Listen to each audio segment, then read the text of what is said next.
Quiero por este medio enviar un saludo solidario al pueblo venezolano en su lucha y resistencia contra el imperialismo yanqui. Quiero también enviar un saludo a todos los trabajadores y trabajadoras del Ministerio de Educación, un saludo solidario también a los estudiantes y trabajadores y trabajadoras universitarias. En particular, quiero enviar un saludo a la rectora, mi amiga Belkis Bigot, y a la ministra de Educación, Yelitze Santaella, quienes, gracias a ellas, se ha tomado la iniciativa de generar un evento como este. Quiero también enviar un saludo solidario a Lenín Romero, quien también está envuelto en esta organización y quien me ha enviado una invitación directa para hacer este vídeo.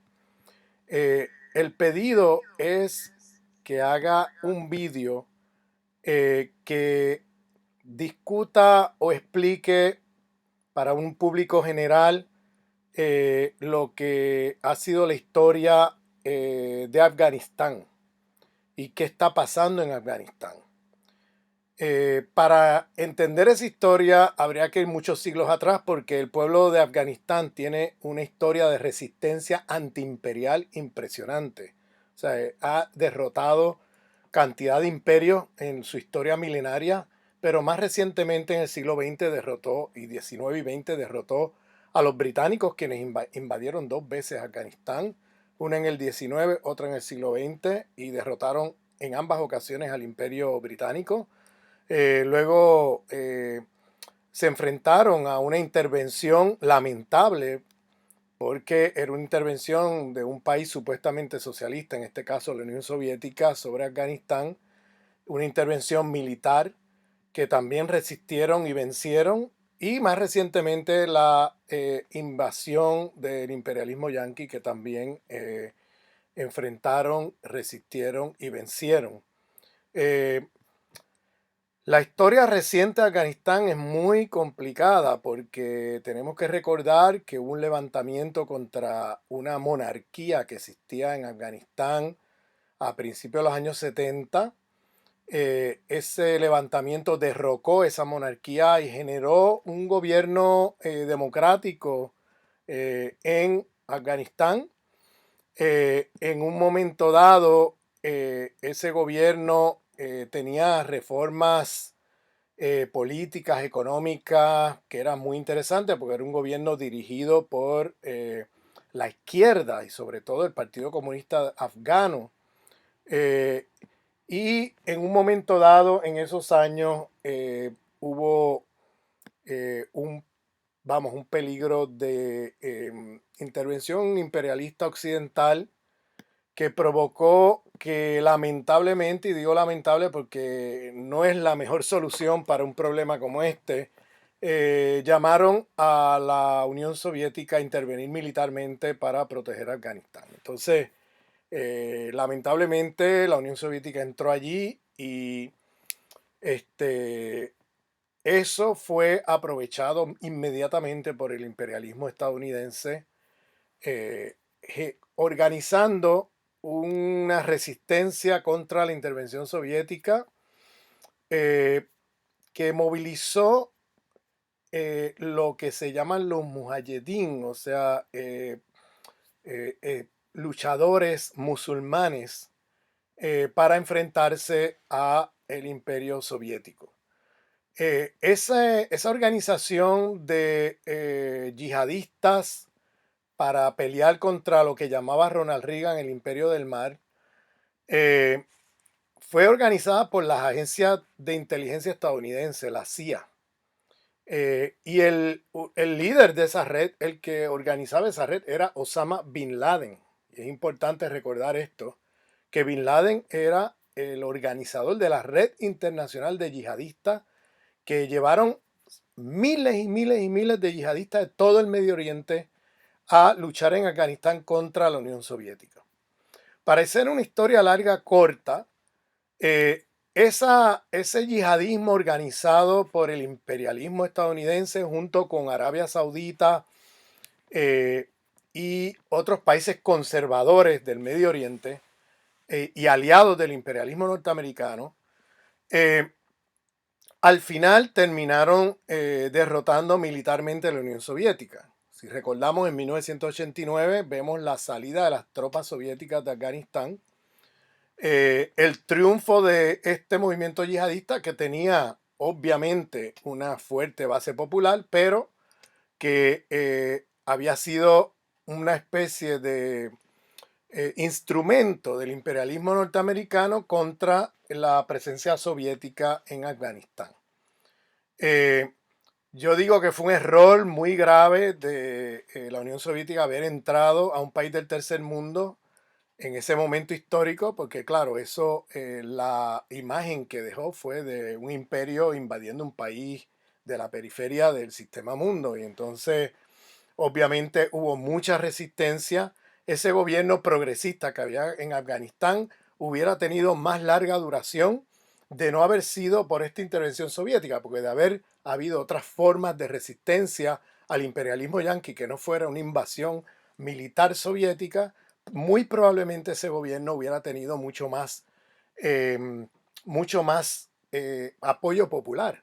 Pero en el momento en que se aliaron a una invasión de un país imperial del norte, que así era como era percibido por la gente, aunque fuera con un discurso de izquierda, lamentablemente eso hizo que mucha gente, por razones nacionalistas, por razones de soberanía nacional, etcétera, se aliaran al movimiento de resistencia, en este caso yihadista, que lo digo yihadista porque ese movimiento era un movimiento muy diverso, muy plural, contra la presencia soviética, pero que lamentablemente los sectores que hegemonizaron ese movimiento eran sectores financiados económicamente y apoyados con armas militarmente y organizados por las redes del imperialismo norteamericano, sobre todo la CIA.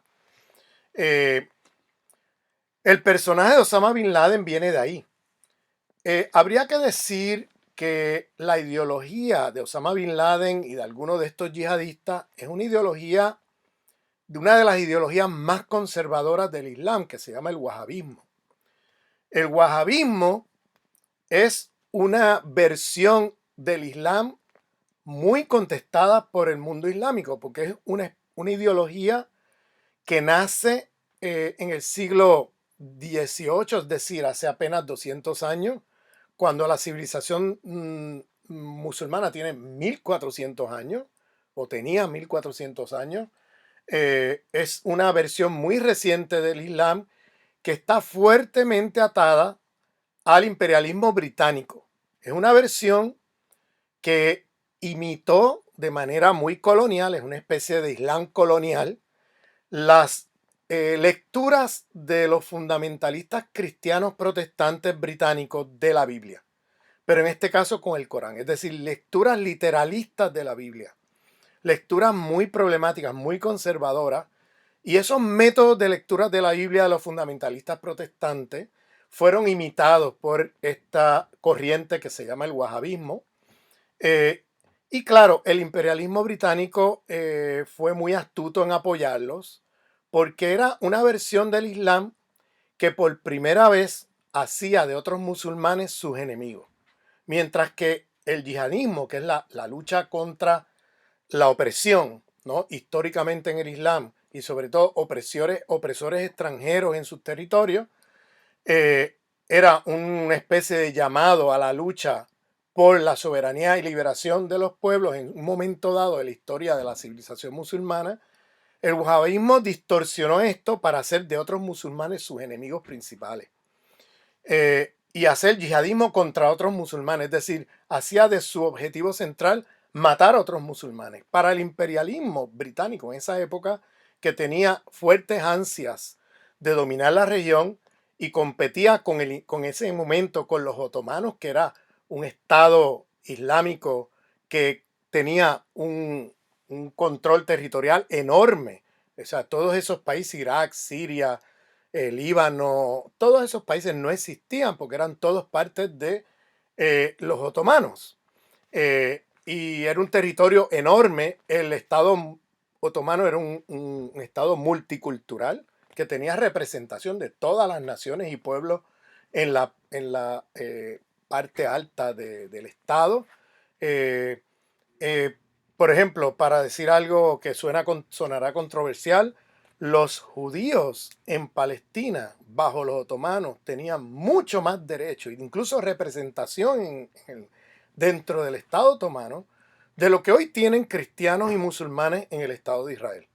En el Estado de Israel, los cristianos y musulmanes palestinos, tienen cero derechos. En cambio, los judíos bajo los otomanos, bajo dominación musulmana, tenían derechos reconocidos, derechos ciudadanos, derecho a su culto religioso, derecho a su territorio, incluso representación dentro del Estado otomano.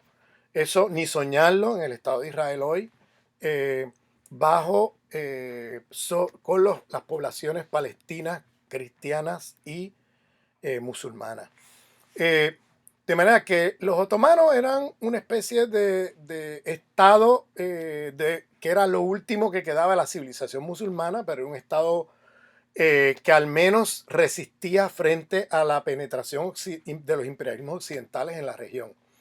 Por eso los británicos tenían muchas ansias de destruirlo, porque tenían el proyecto de colonizar todos los territorios. Y por eso salían a esta versión del Islam wahabista que hace de otros musulmanes sus enemigos, para movilizarlos precisamente como una especie de yihadismo contra el Estado Islámico, en este caso el otomano, que era un Estado Islámico muy diferente a lo que hoy se llama Estado Islámico por ISIS o estos grupos terroristas islámicos. Era un Estado Islámico con una cultura y con un multiculturalismo, un reconocimiento a los derechos de las minorías, una serie de cosas muy importantes que hoy día estos yihadistas financiados por el imperio no reconocen. Derechos de la mujer, derechos, etc. Eso en este yihadismo, en el tipo de Estado Islámico que promueve Al-Qaeda o por ejemplo ISIS o estos grupos, no tiene nada que ver con la historia de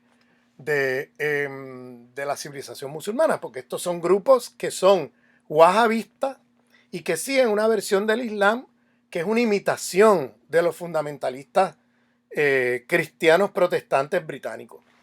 Y por tanto tienen una agenda muy conservadora frente a las mujeres, frente a los grupos con minorías dentro del territorio, frente a otros pueblos, etc. O frente a, por ejemplo, personas de creencia cristiana o judía, cuando históricamente en el mundo musulmán siempre hubo respeto hacia los cristianos y judíos que convivían en el territorio bajo estados musulmanes. Eso cambió completamente con esta versión del Islam británica colonial que se llama el wahabismo.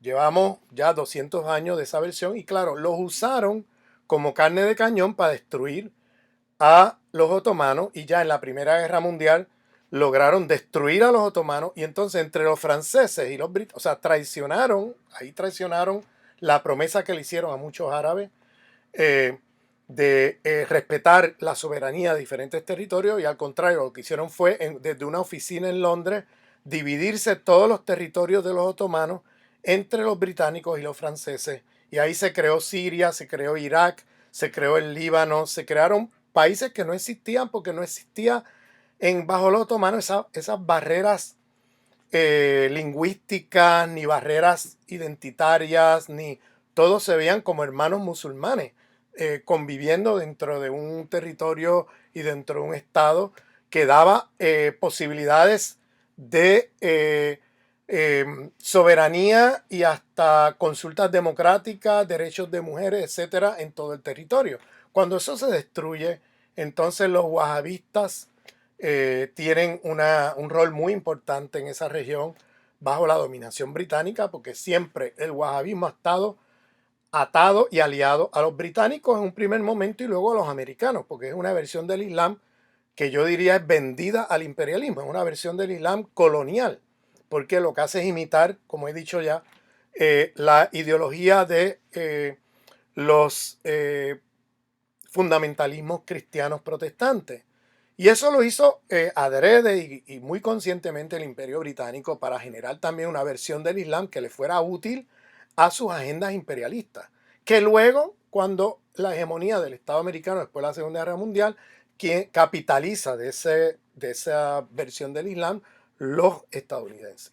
El imperialismo yanqui hace una serie de alianzas políticas con las élites saudíes y otras élites wahabistas en el Golfo Pérsico, que son monarquías conservadoras, represivas, donde las mujeres no pueden ni conducir un auto, donde, bueno, cosas, barbaridades. ¿Y qué pasa? Cuando es derrotada la Unión Soviética en Afganistán, entre todos los grupos que estaban luchando contra la presencia soviética, se genera una guerra civil por el poder, porque no había un solo grupo que tuviera mayoría absoluta al momento de la caída de los soviéticos y la retirada de las tropas soviéticas. Entonces empieza una lucha por quién va a ser el que controle Afganistán. Y ahora los yihadistas que estaban unidos frente a ese enemigo, ahora empiezan a pelearse entre ellos. Y claro, ahí habían intereses de diverso tipo, porque ahí estaba también intereses del Estado de Pakistán, habían intereses de Estados Unidos, intereses, o sea, habían diferentes, los saudíes, diferentes grupos que por alguna razón eran apoyados por diferentes estados en el mundo, que luego se enredaron entre ellos en una guerra civil desde el 89 hasta el 96. La guerra civil termina porque los talibanes, vamos a ver quiénes son los talibanes. Los talibanes no eran los que estaban peleando en la guerra de Afganistán. Los talibanes eran los huérfanos de la guerra de Afganistán, que los saudíes habían puesto lo que se llaman madrasas, escuelas islámicas bajo ideología wahhabi, por todo Pakistán y por todo el territorio afgano en frontera con Pakistán, para que los huérfanos de la guerra, aquellos niños que habían perdido sus padres en la guerra, fueran a la escuela, a las madrazas, a indoctrinarlos de ideología wahhabí. Bien. ¿Y qué pasa? En medio de la guerra civil, entre el 89 y el 96, decide Estados Unidos, Arabia Saudita, de organizar a estos jóvenes. Talibán, la palabra talibán quiere decir estudiante, a organizarlos para que entraran en la guerra civil y tomaran el poder y pusieran orden en Afganistán bajo hegemonía americana saudí. En este caso, los saudíes proveyendo la ideología y recursos financieros, y en el otro caso, los americanos proveyendo los recursos militares y financieros también. Entonces, entran por la frontera de Pakistán los estudiantes de estas madrasas. La palabra estudiante significa talibán, o sea, se dice talibán, y por eso el nombre de talibán. Entran estos estudiantes armados, militarmente preparados, porque fueron entrenados con recursos, con unas armas mucho más potentes que todos los grupos que estaban peleándose entre sí, y ponen orden en Afganistán e imponen una especie de estado autocrático, autoritario, de corte ideológico wahhabí, como en Arabia Saudita. Arabia Saudita es un país totalmente wahhabí, que tiene una ideología hiperconservadora frente al tema de los derechos de las mujeres, al tema de cristianos, de otros grupos, incluso versiones del Islam que no son las wahhabí, son muy intolerantes, muy represivos, tienen unas leyes en Arabia Saudita, bueno, bárbaras, que, bueno, no voy a entrar en eso porque son historias muy terribles de contar, pero formas de represión muy brutales, como cortarle la cabeza a la gente, cortarle las manos, cosas así. Es decir, el gobierno de Arabia Saudí es un gobierno fundamentalista islámico, ¿bien? Y siguen la ideología wahhabí y están fuertemente aliados a los sionistas, el Estado de Israel, están fuertemente aliados a Estados Unidos, a Gran Bretaña y a los imperialismos occidentales. Y son un bastión en la región aliado a los imperios occidentales. Por eso todo ese yihadismo que hemos visto es financiado y producido ideológicamente por los saudíes. Y por eso el imperialismo, bueno, está muy contento porque le provee de carne de cañón para sus guerras en el Medio Oriente. Cuando hay un gobierno que no les gusta y quieren tumbar, allá mandan estos yihadistas fundamentalistas, terroristas islámicos a hacer barbaridades para tumbar los gobiernos. Entonces eso pasó en la guerra de Siria, más recientemente, pero ha pasado, bueno, en muchos lugares. Eso pasó también en Libia, cuando derrocan a Gaddafi. Hicieron lo mismo con yihadistas financiados por los americanos y los saudíes contra y protegidos militarmente por la OTAN contra Gaddafi, hasta que tumban el gobierno de Gaddafi. Entonces, y fíjense lo que es Libia ahora, es un polvorín de guerra civil también, como pasó en Afganistán después que cae, que se va a la Unión Soviética. Entonces empiezan los yihadistas que pelearon contra Gaddafi, ahora se están peleando entre ellos y ahora no hay un país, esos destruyeron el país. Libia no existe, lo que existe son pequeños bolsillos de diferentes facciones peleándose entre ellos, una guerra civil que no acaba.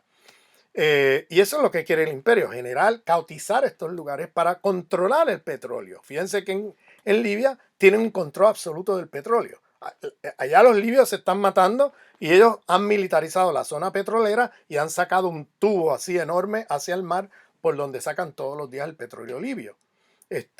Y bueno, volviendo al tema de Afganistán, los talibanes llegan al poder. Recordemos que Afganistán también es un país rico en gas y en minerales y en diferentes cosas. Cuando llegan los talibanes al poder, una de las cosas que hacen es eliminar la producción de opio y eliminar, por tanto, que es la fuente central de la heroína en el mundo. Ellos eliminan eso. Ellos combaten contra los señores de la guerra, estos señores que corruptos, etcétera, que en la guerra contra la Unión Soviética se hicieron muy poderosos y en diferentes regiones hay diferentes señores, como señores feudales, una especie de cosa así, donde cada uno desde su lugar controla el territorio y derrotan el poder de esa gente. Y Estados Unidos no tenía problemas con ellos. El problema comenzó cuando los talibanes se negaron a entregar el gas, eh, el gas de Afganistán, porque lo que quería hacer Estados Unidos es pasar un gasoducto que cruzara todo el territorio de Afganistán para traer desde el norte el gas, no solamente de Afganistán, sino de los países del norte de Afganistán, de las naciones fronterizas, y pasar ese oleoducto. Claro, los talibanes se opusieron. Y ahí es donde, vamos, le declararon, los gringos le declararon la guerra. Los gringos no tenían problema con la violación de derechos humanos, con la violación de derechos de las mujeres, con el régimen wahabí que estaba allí. Empezaron a hablar de estas cosas en el momento en que se negaron a que les permitieran sacar el gas en oleoductos por el territorio afgano. ¿Qué hubiera pasado si los talibanes hubieran sido como los saudíes, que le entregan el petróleo en bandeja de plata a los gringos? ¿Qué hubiera pasado? Pues a lo mejor Afganistán no hubiera habido invasión yanqui y a lo mejor hubiera un estado como en Arabia Saudita, con una élite autocrática, corrupta, aliada al imperialismo yanqui, y ya, y lo demás sería historia, no sería ni siquiera historia en la prensa. El problema fue que se opusieron al tema del gas. Entonces ahí viene septiembre 11, que no me voy a meter ahí, pero claro, hay demasiada evidencia para poder decir que eso o fue un autogolpe o fue algo que ellos mismos sabían que venía y lo hicieron y lo dejaron que lo hicieron. Y la historia de Estados Unidos está llena de ejemplos de eso, donde Estados Unidos es capaz de hacerse un autogolpe, un autoataque, con tal de justificarse una guerra. Eso lo han hecho ya tantas veces, no tengo tiempo de elaborar eso. Eso sería tema para para un seminario, porque tengo mucho que decir por ahí, porque habría que empezar desde 1898, la guerra hispanoamericana, cuando se toman a Puerto Rico, a Cuba, a las Filipinas y las islas del Pacífico de España. Y eso fue una guerra de un autogolpe, ¿no? Donde ellos mataron los marines y acusaron a España de haberlos matado en el puerto de La Habana. Tenían un buque allí de guerra naval y ese buque voló por los cielos, explotó y claro, fue una implosión desde adentro, pero acusaron a España de haberlo atacado y ahí murieron 120 marines. Pero bueno, no me voy a meter ahí porque hay muchos ejemplos del siglo XX de ese tipo de movida donde siempre dicen, fuimos atacados, pues tenemos que defendernos. Entonces van a una guerra que ya la tienen planeada desde antes y lo que ellos necesitan es una excusa, un pretexto para venderle la guerra a la opinión pública americana. Eso es todo. Y claro, septiembre 11 viene, no me voy a meter en los detalles de septiembre 11 porque, bueno, me quedaría 2 horas más también explicándoles qué pasó ahí, porque ahí no pasó lo que dicen que pasó. Pero bueno, ellos entonces acusan inmediatamente, porque el plan lo tienen desde antes, tienen un plan diseñado de atacar a Afganistán y atacar Irak. Era el plan que lo tenían ya diseñado, porque recordemos algo, Estados Unidos es un país que tiene una economía de guerra. Las industrias más importantes son industrias de guerra. Es lo que se llama el complejo militar industrial de los Estados Unidos.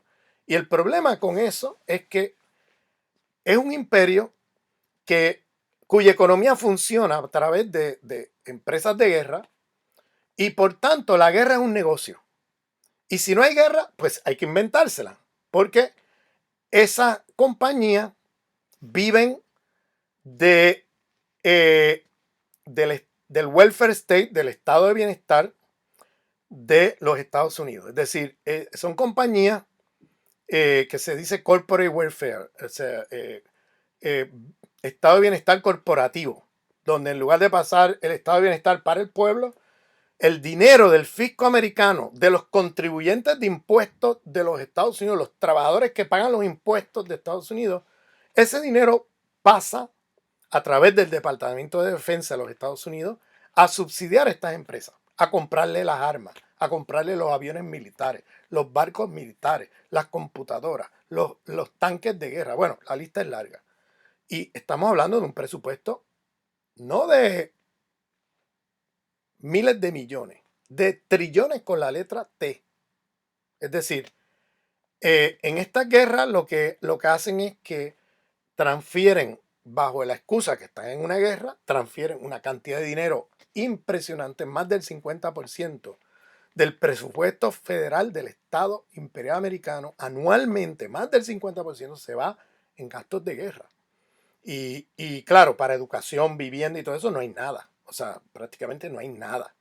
Es un Estado totalmente neoliberal cuando se trata de educación, salud y eso. Cuando se trata de defensa, es un Estado nada neoliberal. Es un Estado que pone dinero desde el Estado para desarrollar tecnología de guerra, para desarrollar, comprar armas y hacer guerra, etc. Entonces, eso es un negocio. Y por tanto, ese sector del complejo militar industrial no tiene ningún interés en ganar una guerra. Ellos lo que quieren es que la guerra sea eterna, que la guerra dure lo más que se pueda. Si la guerra se va a ganar o no, a ellos no les importa. A ellos lo que les importa es hacer dinero esta noche. Y si puedo hacer dinero esta noche por 20 años, cada noche por 20 años, pues mejor todavía. Pero sabiendo que no van a ganar la guerra, porque saben muy bien que un lugar como Irak o un lugar como Afganistán, como les pasó en Vietnam, ellos ya tienen esa experiencia, no van a ganar la guerra, tarde o temprano se van a tener que ir de allí. Ese no es el tema es cómo hacer dinero y cómo beber de la teta, perdonando la expresión, del Estado americano. Entonces, a costa de millones y millones de muertos, desplazados, etcétera, estas compañías hacen una cantidad trillonaria de ganancia. Y por eso esas guerras duran así Y claro, si se fijan, Estados Unidos a través de su historia ha estado muy pocos momentos en paz, siempre ha estado en guerra. Porque si no hay guerra, se la inventan, porque necesitan de la guerra para que esas empresas puedan y su economía pueda florecer, crecer, etcétera. Entonces, claro, eso se hace a costa de el Estado americano, que ya en estas alturas está creando un déficit fiscal impagable. Estados Unidos es el país más endeudado del planeta Tierra, con deudas trillonarias, de la cual una porción enorme de esos trillones de dólares en deuda que tiene el gobierno federal estadounidense viene de los gastos de guerra. Que al final, ¿quién paga eso? El pueblo americano va a tener que pagar eso. Y lo está pagando cada año. ¿Quién se llevó la ganancia de esos trillones de dólares? 5 empresas militares de los Estados Unidos se han llevado el grueso de esos trillones de dólares que han gastado ahí. Imagínense el gasto que es eso. Imagínense si no en Afganistán nada más gastaron más de 2 trillones de dólares, conté, en 20 años. Pero si sumas Afganistán, Siria, Irak, Libia, y sigues por ahí la lista, y ahora Yemen y todo eso, estamos hablando de, bueno, una cantidad casi imposible de uno imaginar, de trillones de dólares de gasto, prácticamente para subsidiar unas pocas empresas americanas, que son las que se llevan el grueso del pastel. ¿A costa de qué? A costa de la matanza, la sangre, el desplazamiento de millones de personas en el mundo. Y eso me recuerda mucho aquello que decía el Che, muerte al imperialismo. Esa frase mucha gente la disputó en su momento, porque decía, mire este hombre hablando de muerte y no sé qué. Oye, pero es que el imperialismo es un sistema de muerte. Y si tú no matas al imperialismo, te va a matar el planeta Tierra. Ese es el problema. Entonces, cuando el Che decía muerte al imperialismo, es que es muerte al imperialismo para que viva la humanidad. De eso es que hablaba el Che. Y eso ahora lo estamos viendo de una manera brutal en los últimos 20 años, en estas guerras, estas aventuras en Medio Oriente, de la cual el imperialismo ha perdido todas esas guerras, no ha ganado ni una. Pero al final ellos no les importa, porque lo que les importa es la ganancia que puede hacer esta noche. Entonces ahí viene una disputa dentro del imperio, porque claro, el pueblo afgano es un pueblo guerrero de milenario, o sea, vamos, te estás metiendo, bueno, es como cuando los gringos se metieron en Vietnam. Vietnam ya había derrotado a los japoneses, ya había derrotado a los franceses, y ahora vienen los gringos haciéndose los listos y creyéndose que van a llegar ahí y van a... No, recibieron una paliza como la que recibieron los otros. Y siempre Estados Unidos llega al final. Le pasó igual en Afganistán. Llegó después que los afganos habían derrotado a los británicos, a los soviéticos, y ahora aparece allí los americanos. Bueno, es obvio que tú no vas a ganar. Y ellos lo saben tanto como nosotros. Lo que pasa es que el tema no es, vuelvo y repito, no es ganar la guerra. El tema es hacerla lo más larga posible para hacer la mayor ganancia posible en armamento y cosas de esas. En, llegó el momento en que habían cosas tan absurdas, y estos son datos del Congreso americano, donde el 10% de esos trillones de dólares que invertían en la guerra de Afganistán, el 10% al 15% iba a parar a manos de los talibanes. Porque la cosa era tan cínica que las empresas militares, para poder llevar sus armas a las bases militares americanas en Afganistán y cruzar el territorio afgano, le pagaban a los talibanes para poder pasar con sus armas allá y poderlas cumplir con la compraventa, ¿no? Te compro, bueno, tú compras las armas y yo te las llevo hasta donde tú quieres, ¿no? Y entonces le pasaban el dinero que recibían del Estado americano para la compra de las armas, pasaban 1% de eso a los talibanes para ellos poder seguir vendiendo las armas y poder pasar por el territorio sin tener problemas. Eso, a ese nivel de cinismo llegó la cosa, y eso ya se sabe desde hace años en Estados Unidos. Y claro, se sabe, pero ha habido alguien preso, alguien investigado, alguien nada, silencio total. ¿Por qué? Porque de eso se trata, un negocio redondo de cómo vender armas, cómo fabricar guerra, que aunque no las gano, pues me hago trillonario, ¿no? Eh, eh, Luego viene un debate dentro del imperio, porque hay dos escuelas en el imperio, son los neocon, los neoconservadores, que es una especie de intelectuales del imperio que están atados al complejo militar industrial